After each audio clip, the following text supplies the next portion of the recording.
बिस्मिल्लाहिर्रहमानिर्रहीम। अस्सलाम वालेकुम फ्रेंड्स, मैं हूं आयशा कियानी और कुक विद आयशा में आज करेले गोश्त पकने लगा है।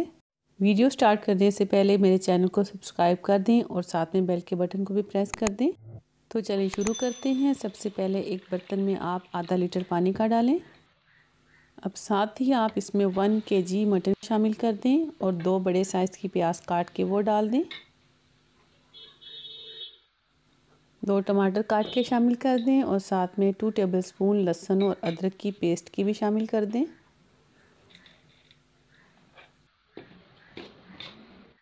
अब मसाले शामिल करेंगे तो 1 टीस्पून नमक का, 2 टेबलस्पून लाल मिर्च पाउडर, 1 टेबलस्पून सूखा धनिया पाउडर, 1 टेबलस्पून हल्दी पाउडर, 1 टेबलस्पून सफ़ेद ज़ीरा शामिल करेंगे।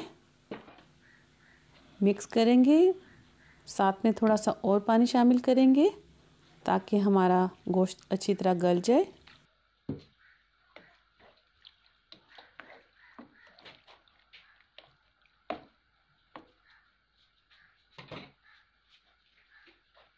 अब 20 से 25 मिनट के लिए गोश्त को हल्की आंच पर पकने के लिए रख देंगे। गोश्त को पकते हुए 15-20 मिनट हो गए हैं और पानी अभी इसका अच्छी तरह ड्राई नहीं हुआ।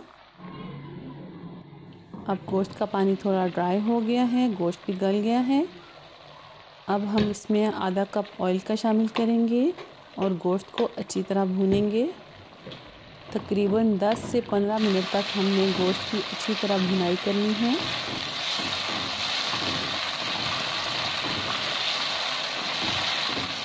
एक साइड पे गोश्त भुन रहा है तो दूसरी साइड पे आप आधा कप ऑयल का डाल के उसमें करेले फ्राई कर लें। यहाँ पर मैंने 3 बड़े साइज़ के करेले लिए हैं। करेले को कट करके उनके बीज निकाल के उनको मैंने नमक वाले पानी से अच्छी तरह वॉश कर लिया था।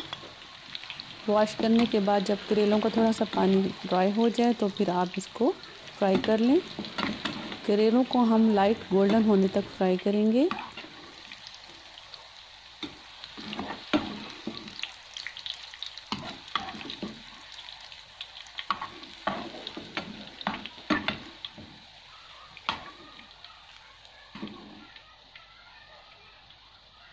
अब जिस ऑयल में हमने करेले फ्राई किए थे उसी ऑयल में हम 2 प्याज काट के वो भी फ्राई करेंगे। करेले गोश्त में इस तरह फ्राई की हुई प्याज शामिल करें तो करेले गोश्त का मज़ा दुबाला हो जाता है। प्याज को भी लाइट ब्राउन करना है। अब इसको भुने हुए गोश्त में शामिल कर दें।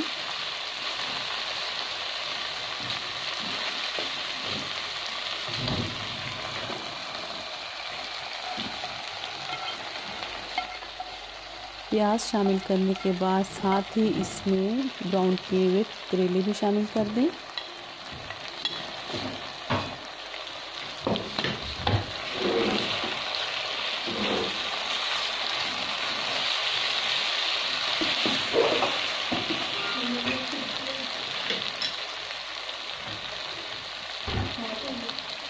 अच्छी तरह मिक्स करें और 3 से 4 हरी मिर्चें काट के डाल दें और साथ ही हरा धनिया और अदरक के साथ गार्निश कर लें और 5 मिनट के लिए मज़ीद दम पर रख दें ताकि हमारे करेले भी अच्छी तरह गल जाएं। जी फ्रेंड्स, ये देखें हमारे मज़ेदार यमी करेले गोश्त तैयार हो गए हैं। मेरी रेसिपी अच्छी लगती है तो उसको लाइक ज़रूर कीजिएगा। आप भी इस तरीके के साथ ज़रूर बनाइएगा। दुआ में याद रखिएगा। इजाज़त दें, मिलते हैं नेक्स्ट वीडियो के साथ। अल्लाह हाफिज़।